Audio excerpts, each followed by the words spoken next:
continuidade aqui nos vídeos da apostila de número 9, né?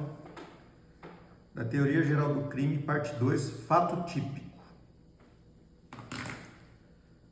Vamos usar a mesma slide do professor Ricardo, né? E vamos nessa. Os requisitos do fato punível. São requisitos do fato punível ter sido praticada uma conduta. Conduta é o modo como uma pessoa se comporta ou age em diferentes situações. Outro requisito é tratar de uma conduta típica. É uma ação ou omissão humana que se enquadra na descrição legal de um crime previsto na lei penal. Outro requisito é tratar-se de uma conduta antijurídica, aquelas condutas que violam as normas jurídicas. E tratar-se de uma conduta culpável. Culpável é a reprovação de determinada conduta.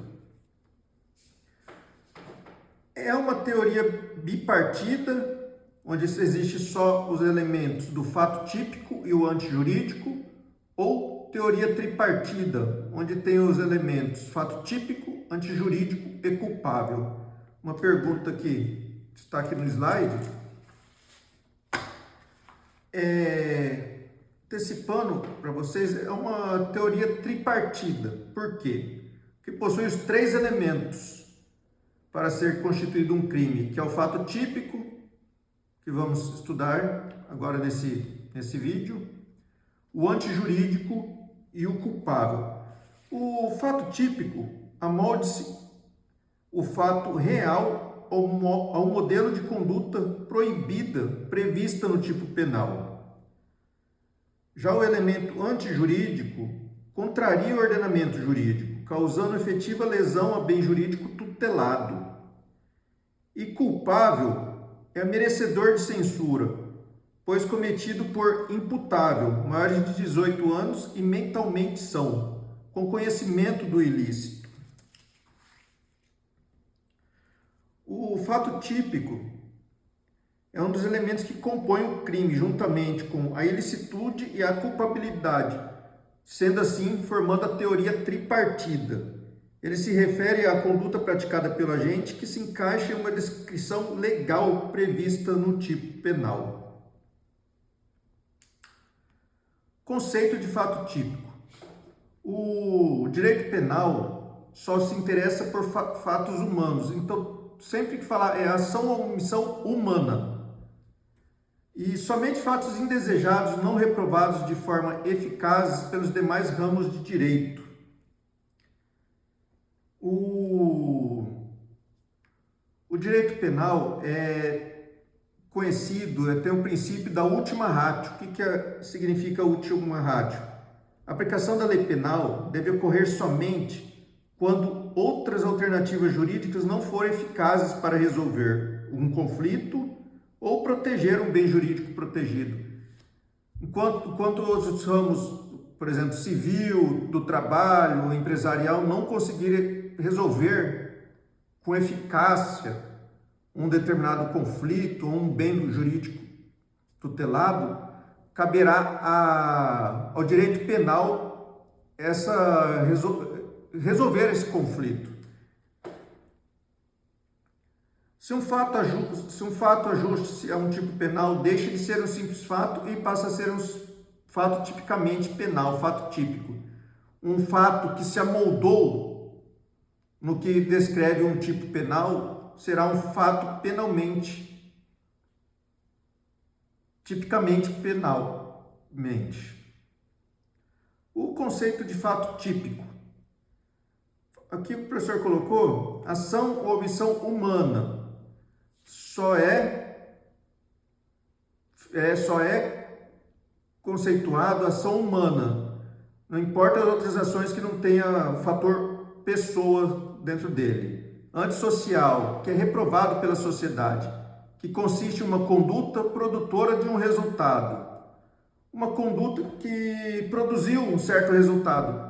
O elo que liga a conduta ao resultado é o que chamamos de nexo causal, que se subsume ao modelo de conduta proibida pelo direito penal, que se amolda, que se enquadre ao modelo de conduta proibida pelo direito penal, seja crime ou contravenção penal, né? Seja uma infração penal. Os elementos do fato típico é a conduta, lembrando que essa conduta tem que ser voluntária, o resultado, nexo causal, que é a ligação entre a conduta e o resultado, e a tipicidade. Conduta. Como eu falei anteriormente, conduta refere-se ao modo como uma pessoa se comporta ou age em diferentes situações. A conduta é o primeiro requisito exigido para que seja possível considerar um fato criminoso. É o primeiro elemento do fato típico. Sem uma conduta humana não há crime. Então, o direito penal só tipifica criminalmente conduta feita por homem, conduta humana. Ela deve ser voluntária, como disse anteriormente, e conduta é uma ação ou omissão voluntária, ou seja, a pessoa deve ter vontade livre de praticá-la.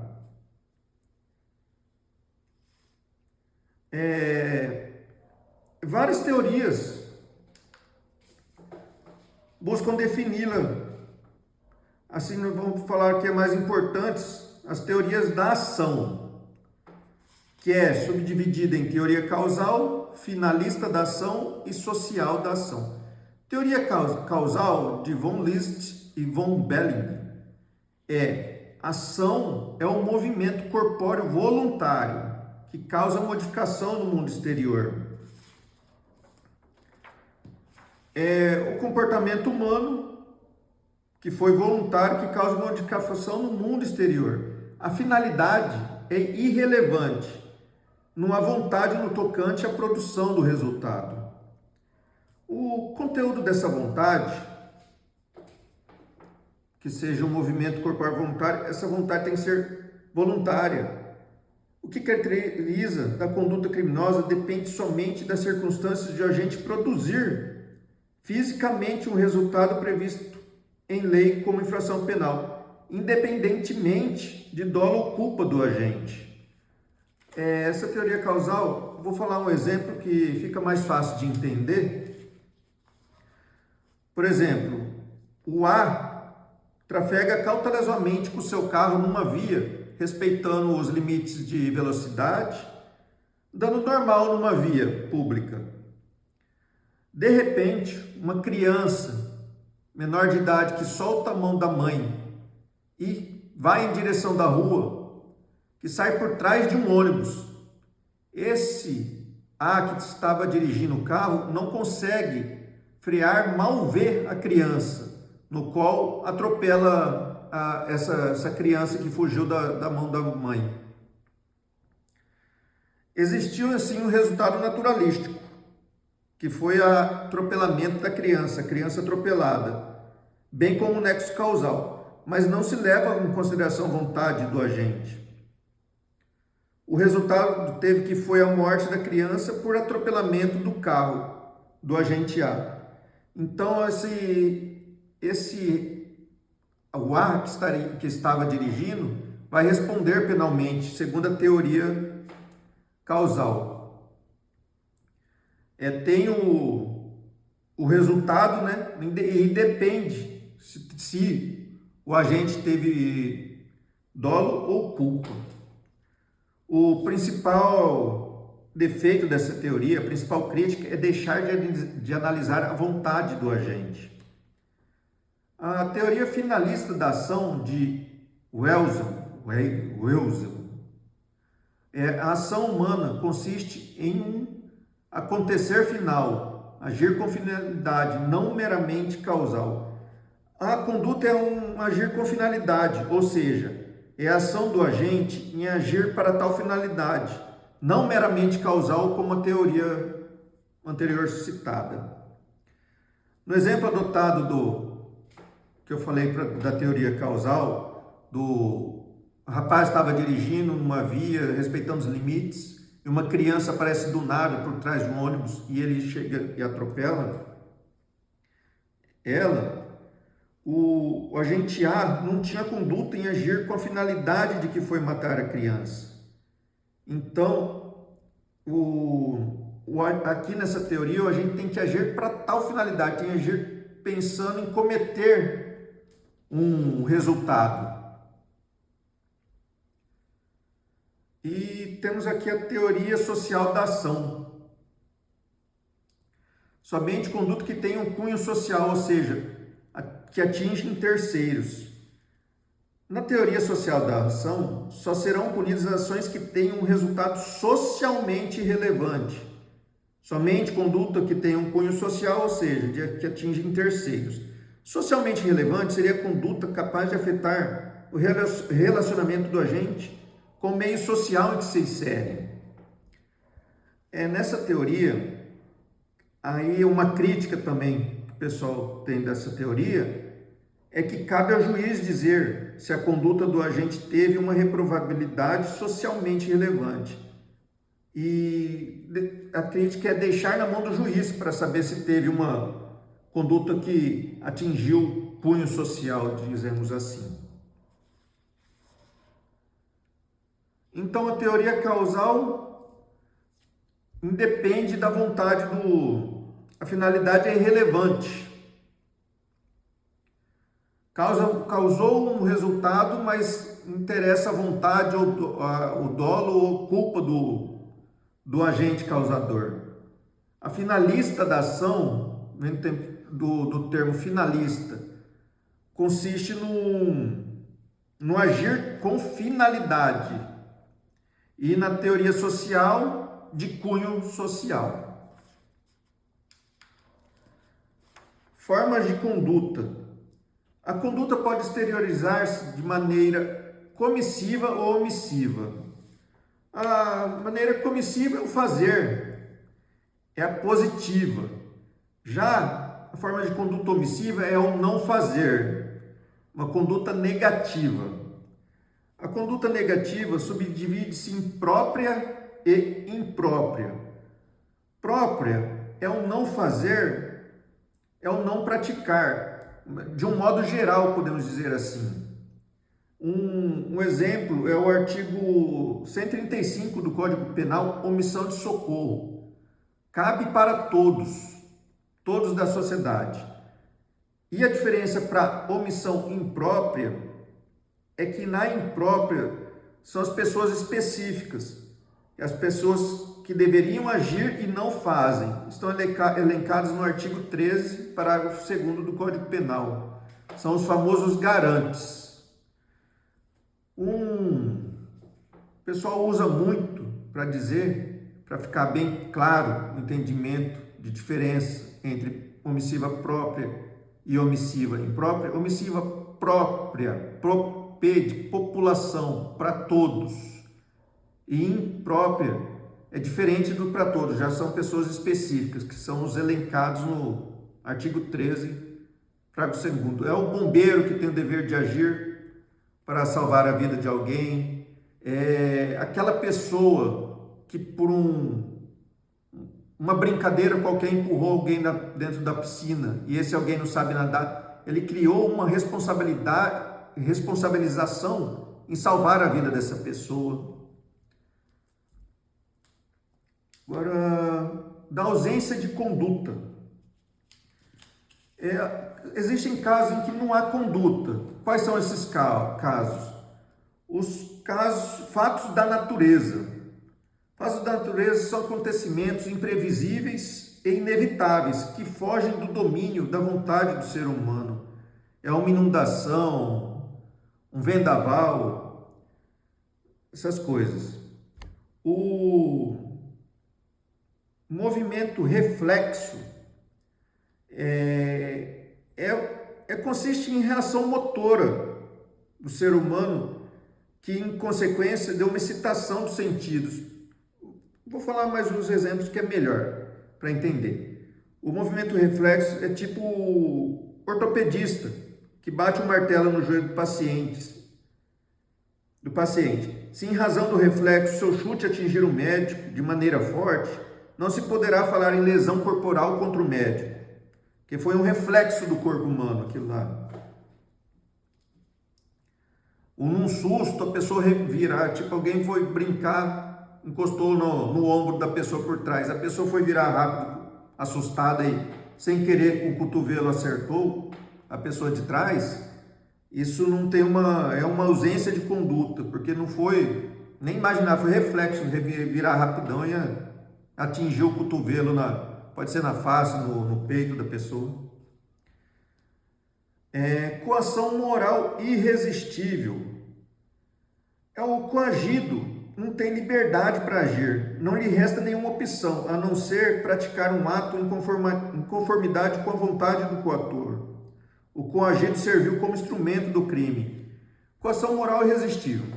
Alguém que coage uma pessoa a realizar uma conduta criminosa. O coagido ali não tinha como resistir essa coação. A única maneira que ele tinha era atender o que o coautor estava exigindo dele naquele momento. É uma ausência de conduta. Esse coagido não há conduta no fato típico. E estado de inconsciência. Estado de consciência é o sonambulismo e hipnose. São comportamentos praticados em completo estado de inconsciência. A pessoa nem não sabe o que está fazendo, ela está meio mundo da lua, vamos dizer assim. Aqui é interessante dizer que a embriaguez voluntária, aquela no qual, por exemplo, eu tomo minha cerveja, eu decido tomar minha cerveja e ficar bêbado, no caso, não exclui a conduta. Tá? Agora, a embriaguez involuntária, e vamos dizer assim, acho que é utilizado muito como que chama, quando entra na faculdade lá nas pegadinhas, esqueci como que chama lá. Quando você entra na faculdade, as pessoas fazem aquelas pegadinhas com os calouros, né? E fazem eles beberem, obrigam a beber. Tem que saber, tem que ver bem o contexto, né? Porque tem uns que falam que não quer, mas quer. Mas o que aceita beber, joga a cerveja, a goela abaixo nas pessoas. Essa é uma embriaguez involuntária, que aí não há conduta, tá? A voluntária não exclui a conduta. A voluntária resolveu beber, então tem uma conduta do fato típico. Outras questões sobre conduta, tem que ser humano. Tem que ser sempre humano. É ação ou omissão humana a conduta. Tem que ser sempre voluntária. O agente resolver fazer por si só, ser voluntária. E com relação à cogitação, a cogitação é desprezada no direito penal. O simples querer interno, o planejar, o pensar do agente não tem valor para o direito penal. Apenas os atos lançados ao mundo exterior ingressam no conceito da conduta. A cogitação não, mas no momento que ele pôs em prática essa cogitação, aí o direito penal protege, é contra esse tipo se for definido em lei, com essa conduta se for definida em lei. Que outras formas de conduta? O crime pode ser doloso, culposo e préter-doloso. O doloso é a intenção do agente, o culposo, o agente não teve a intenção de causar o resultado, e o préter-doloso é uma combinação de um resultado menos grave que, como consequência, teve um resultado mais grave, que o agente não desejava. Ele desejava um resultado ameno, mas com o resultado da sua conduta, teve um crime mais grave. Então, préter-doloso é um dolo no antecedente e no consequente um resultado mais grave. Eu vou parar o vídeo aqui e continuamos no outro para não ficar muito extenso o vídeo.